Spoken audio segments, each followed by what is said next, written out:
Hello and welcome. My name is Heman Das, and I'm a senior research associate at South Asia Research Institute for Minorities. And you are tuned into our special webinar, Counting the Uncounted, Why the Caste Census Matter for the Social Justice and Ending Discrimination.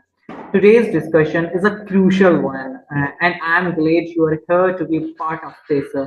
Before diving into, let me just ask something from you that what if I told you that in the 21st century, in the world's largest democracy, million of people are invisible, not because they do not exist, but because the system refuses to count them. This is not just a hypothetical question, this is a reality. And in India, the last time full caste census was conducted was in 1931, nearly a century ago.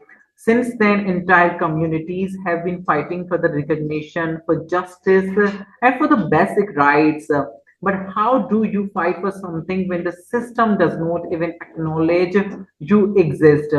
Today, we are going to talk about why counting caste matters, not as a device exercise, but as the first step towards the justice. Because if you're not counted, you do not count. And this is not just about the India's story across South Asia, in Nepal, Pakistan, even the Bangladesh.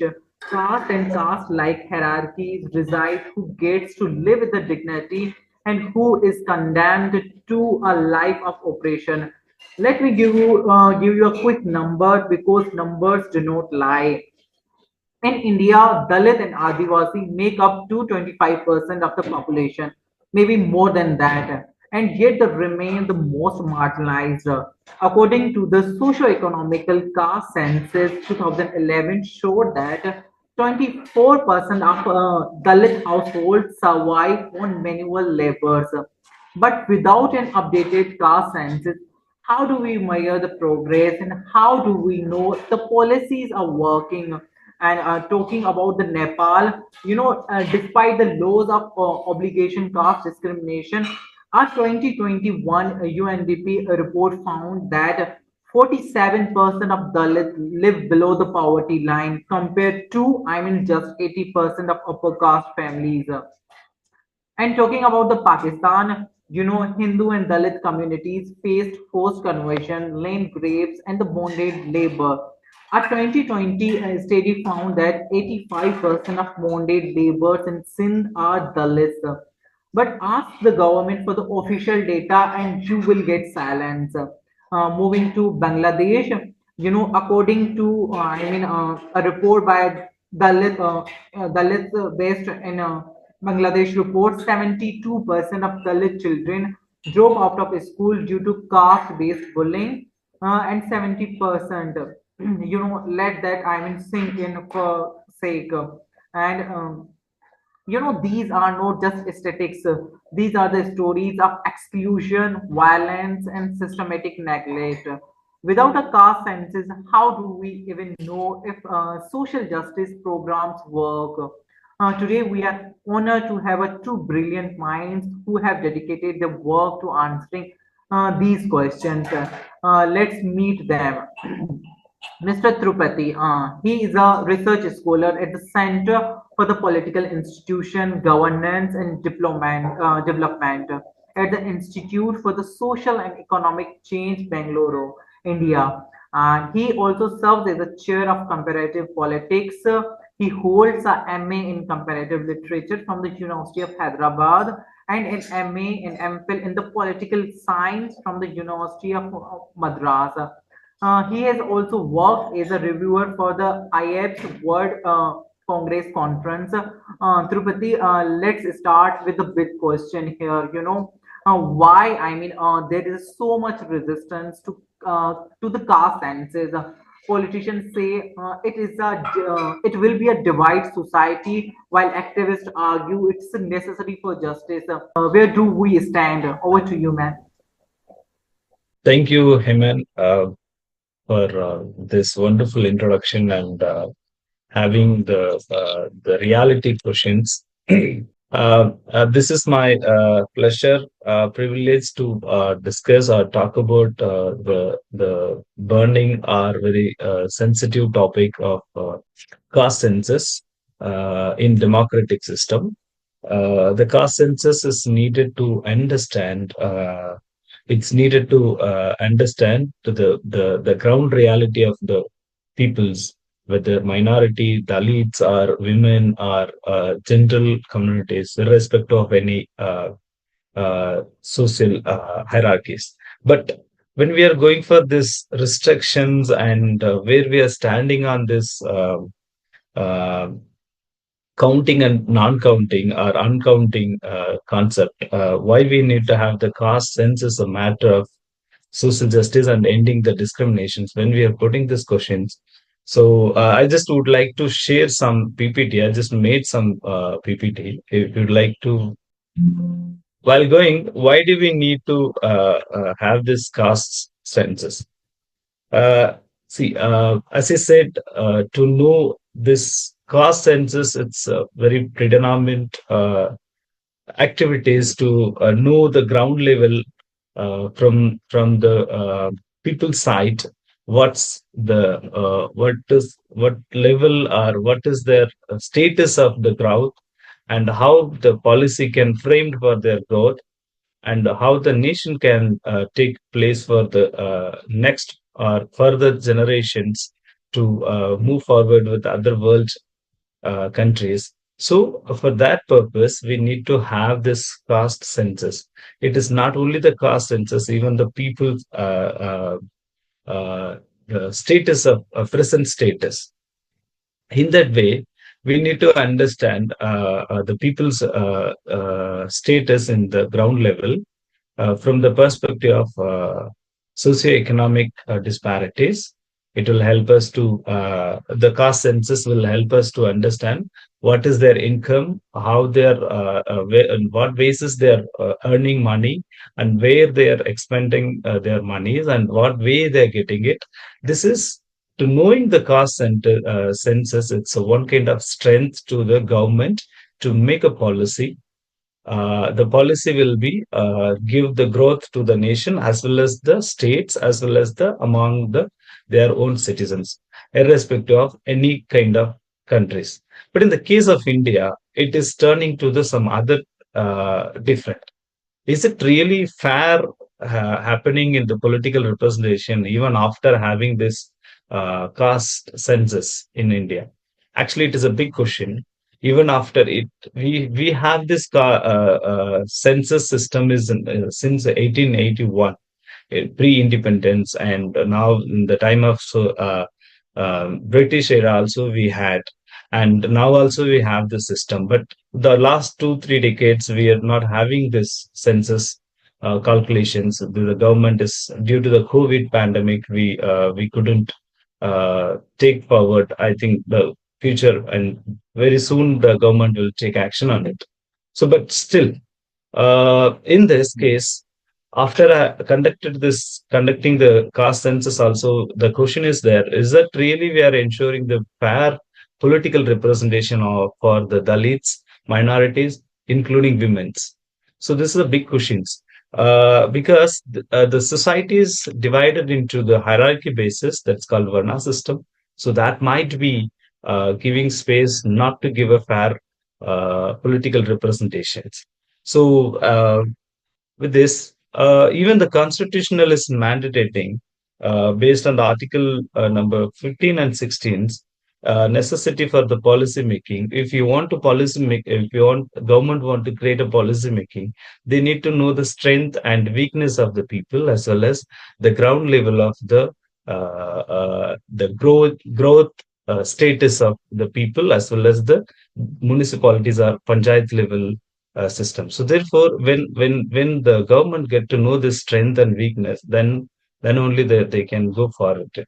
So the constitution also made it as a mandatory. Indian constitution has made it a mandatory based on Article 15 and 16. Still, it is a question whether it is happening proper way or not.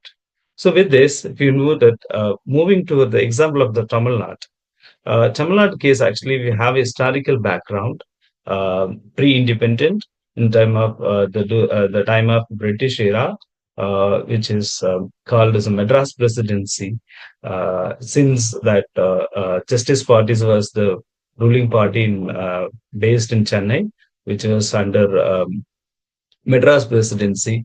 So they had from since 1920s we have this historical background of implementing the reservation system or conducting the caste-based census or creating policies which is based for the caste basis towards focusing towards the minorities and Dalits and women's oriented policies. For example, in 1925, the Madras Presidency was the first government is allowed women into the Legislative Assembly as a first member of assembly. In women as a first member of assembly in entire Indian government system, which was under British era, including the Pakistan was those included in the British era. So in this way, we have this even reservation policies we have. Uh, how we can understand the reservation policy in terms of Tamil Nadu? We have 69% reservation in Tamil Nadu compared with other states. There is a ceiling case. I mean, there is a Supreme Court case. It is we cannot exceed more than 50%. That's exactly 49 point something. We cannot exceed that. But still, Tamil Nadu has this 69 percentage because it is based on social justice they have. They have the experience of conducting the caste census since the 1920s from the justice parties to till today. So they maintaining this social justice basis reservations. The recent reservation they implemented in 2009, which is based on Arudhya's reservation for 3%. It's called internal reservation within the community called SCs. Okay, so having this kind of internal reservations and having census on their own peoples, it is leading towards giving social justice basis. And it is, again, if you ask me a question, so whether it is ending the discrimination practice or it is a big question. Still, we need to achieve that practice, but still, the according to the constitution, it's saying that we destroy the word called discriminations. So social justice, see, because of this social justice data they have, I mean, because of the census data they have, based on the Tamil Nadu government I'm talking. So when they have this data, they are very strong in not to implement this EWS reservation, which is created recently by the Indian government, which is based on the economical perspective reservation. Indian constitution saying the reservation must be based on the societal basis, not on the economical basis. Therefore, again, this stand for them, the stand for them, it is helping, the data is helping for them to take this stand, not to implement the EWS reservation in the state of Tamil Nadu and holding 69% is the reservation for towards the social justice empowerment of women as well. Okay, so also, well, when you're this all we are seeing from the government perspective. If you look at the political mobilization perspective, the same caste-based census is helping the political parties to mobilize the people for the two causes basis. One is for the benefit of the same community development as well as the deep benefit of the community's benefits. So, which is based on the party's vision, how they are utilizing. For example, there are many caste parties in Indian societies. But really, if you ask me how they're working for, really they're working for the community benefit, this is a big question. But still, however, they're working for the community's benefits. That's what we can come to the conclusion of understand. So, moving to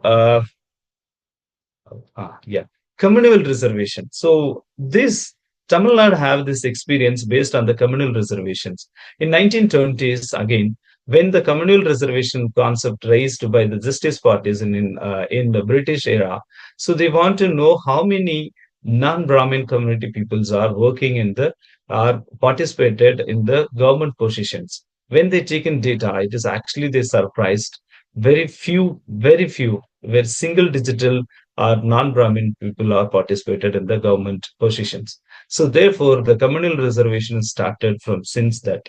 So it has become a non-Brahmin movement, and it will become a justice parties, and it will become a government, and it will become a today's Dravidian parties government. So it is emerged from the caste-based census. It is again the word called communal reservation. It started since, and it's lead to the movement and lead to the government and lead to be a separate political parties post-independent, and it will become now the current political parties as well as they are the government in Tamil Nadu.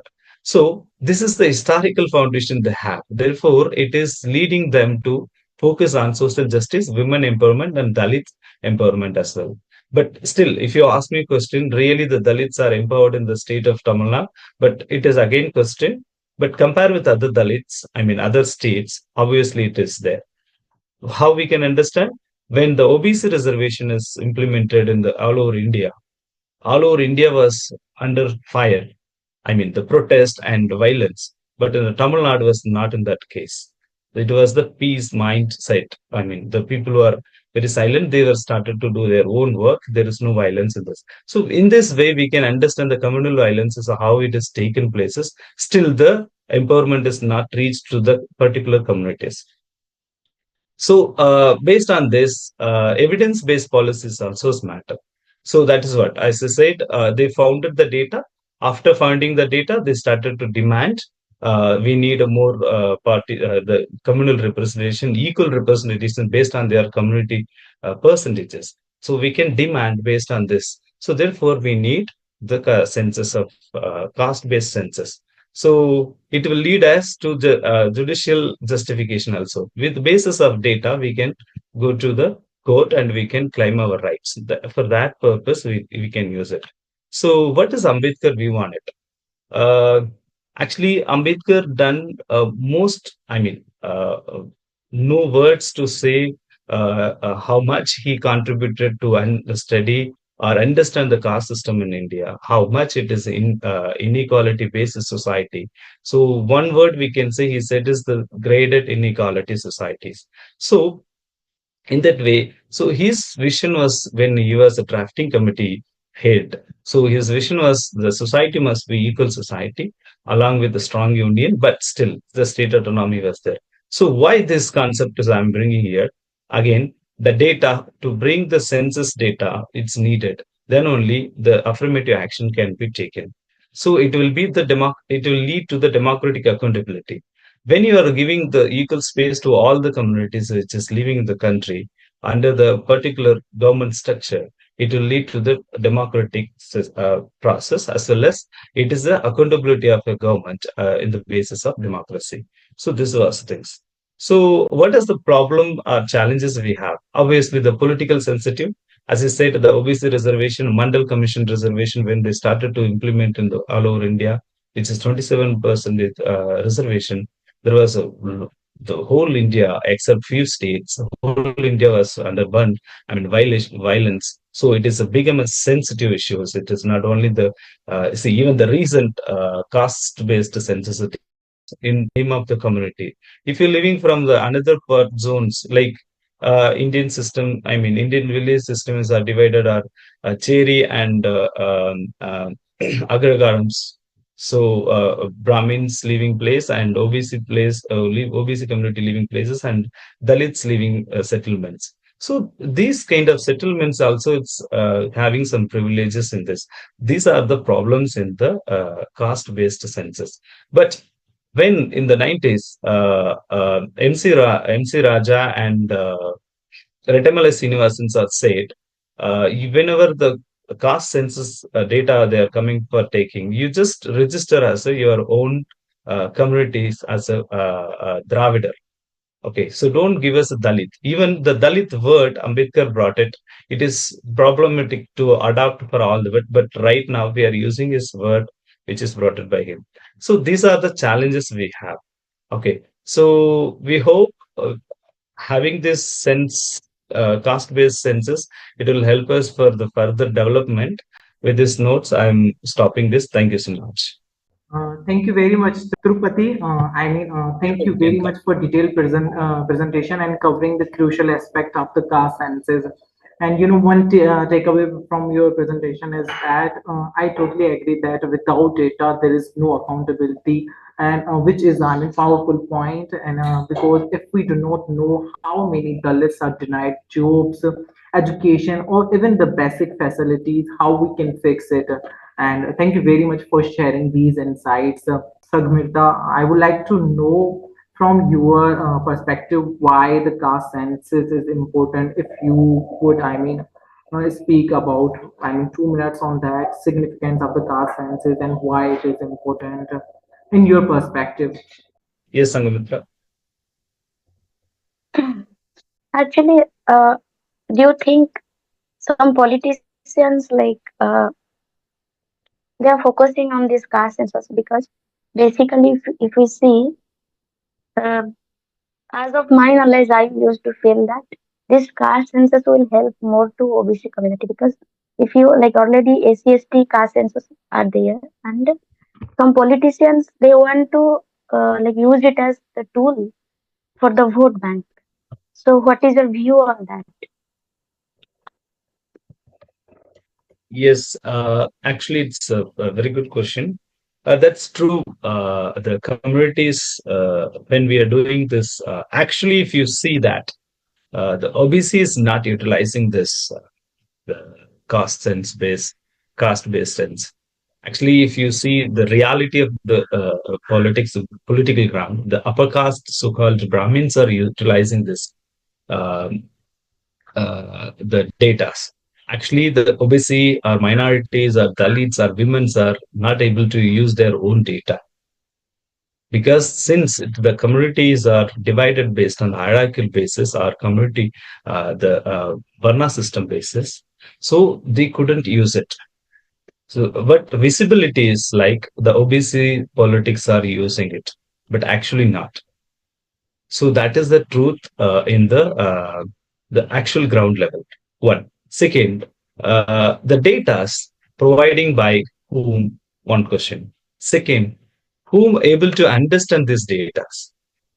Is really the Dalit people, I mean Dalit intellectuals would understand this? Are they using for their own research? Whom are doing research on these data? Are the same cases applicable to the OBCs as well as the minorities in the ground level, in the level. Second, I mean third. So we have the reservation system for the SCs, STs, and OBCs and participated democratic system. Still, we have the elites are become a panchayat president, but they couldn't even sit on chair. We have data this, but what action we could do it on it. So therefore, the system is divided based on the hierarchical or Varna system. So what your question is right, but actually it's not the reality. The visibility is like OBCs are utilizing, but actual not. No, in future, So like I I hope predicted, in future OBC, like the politicians, those like if India, if you see some politicians focus on Bahujan, some politicians they focus on Brahminical ideological base of party. So in that way, some those politicians focus on like basically in OBC, and these OBC people will come out as leader. And although already you mentioned the structural hierarchical inequality is there in the society due to this Brahminical structure. So again, this subdivision between the hierarchy between uh, upper also they used to do discrimination towards the Asian to these people. So it makes when sense. yeah, yeah. So when such kind of thing is coming, they will aware about their portions and their percentage. So it will again further strengthen their power. We don't know what kind of mindset they have towards the society to bring reform or to hold on power to create more suppression. Basically, I'm saying about the OBC and the SC STs. Okay. So another question I do have, reservation due to what is that end of the discrimination and its affirmative action in Indian democracy and in constitution. But recently you have seen the 10% reservation. So if we reservation, one person should have 8 lakhs per annum. That means per month 60,000. And we have to understand why reservation came. It was not on the basis of economics. It was on the basis of social justice. So those people are bringing such things because they are in the power. So are you thinking this caste census will help us take dismantle the discrimination and uplift the Dalits and OBCs, those who are and minorities, minority in the caste way? So are you thinking it will help to them and it will dismantle that inequality on the basis of economic, how they are taking, and some critic used to tell that it has Sudama quota or something else.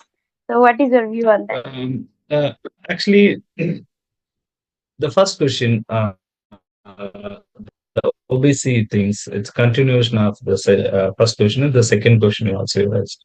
See, the case of UP, UP was under Dalits leader, under OBC BSP, they had ruling power. But what is the case now? Question. Okay. So one. Second, the OBCs are really, if they understand their the reservation system, they might spoken in the early period of Indian independence itself. But Ambedkar went to spoke for the Dalits and STs, getting the separate reservation for the two communities. They are in the downtown. But if they understand the status, see what happened in the communal when the Mandal Commission was introduced. The Mandal the data was started to collect. After collection, what happened? Then who were involved in that violence? Really, the OBC, I mean, the really Brahmins are participated in that. Question is coming like this. But with the help of OBCs, they could, I mean, they done it this. So what we are trying to say, what I'm trying to come here is one thing.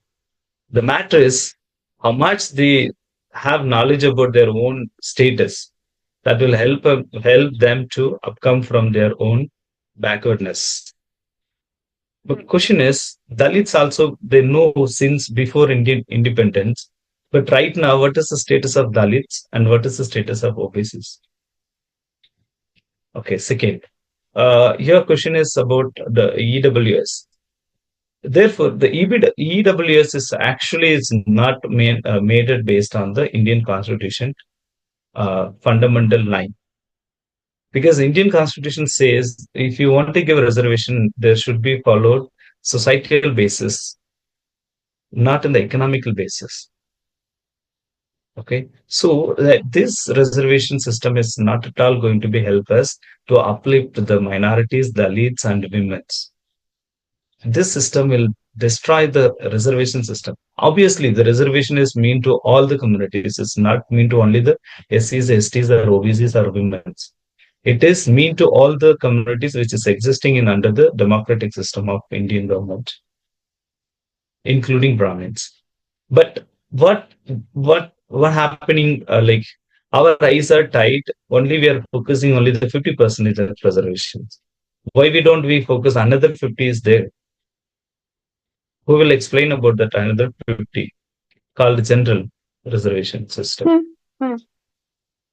So that is the problem we have in our ground reality. So when we are going for, see, the simple question, this obesity reservations lead to 27% reservation. When they got to know, so many upliftments took place and so many violations took place.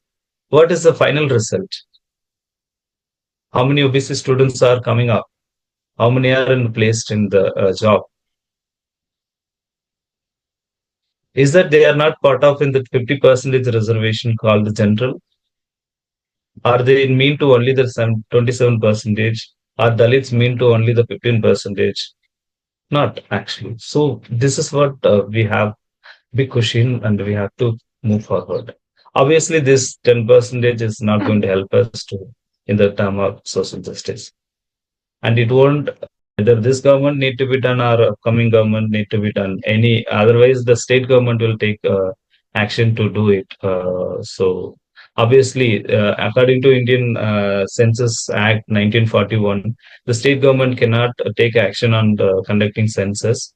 Only the union government can do that. But still, the state government is a part of this process. When having, I mean, if the multi states comes forward, when they're pressurizing the government, then they have to take. So it is, we don't know how we can predict the political ground, right? So anything can be, we can have a hope on it. That's what I can. Courses need to be done there to implement the data.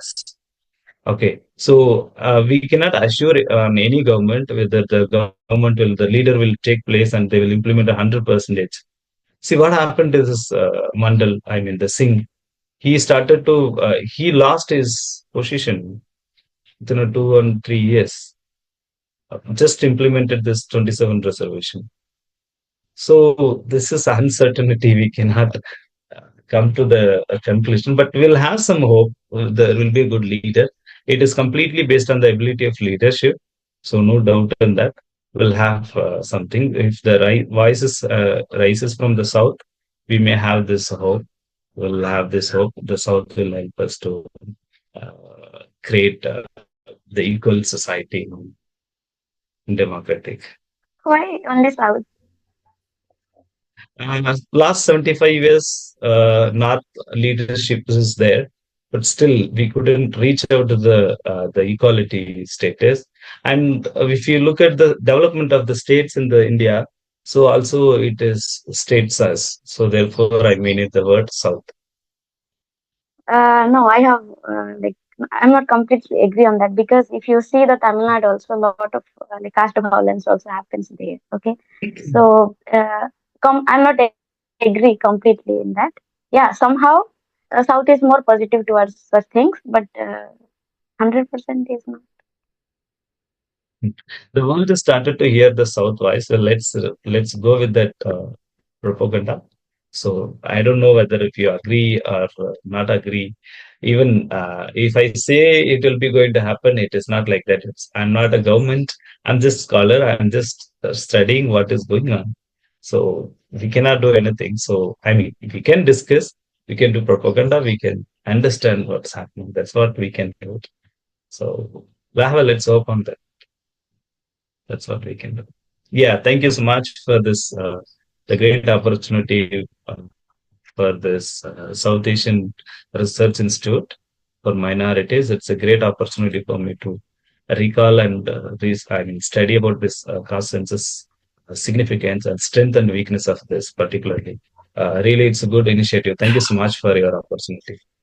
I mean, let's just close this webinar as start to wrap up this. I want to take a moment to reflect on what we have heard today. And let's be clear, this is not about creating divisions.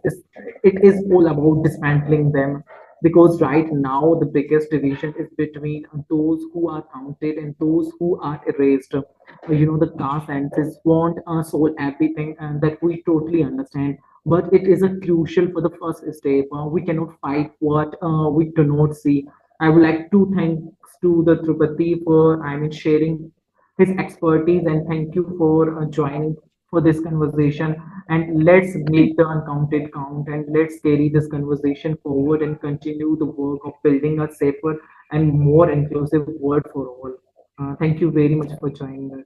Tirupati, for this insightful talk also. I felt so happy to join. Thank you, Heman. And yeah, thank you so much for your really informative question. It's really helping us to understand little wider matter.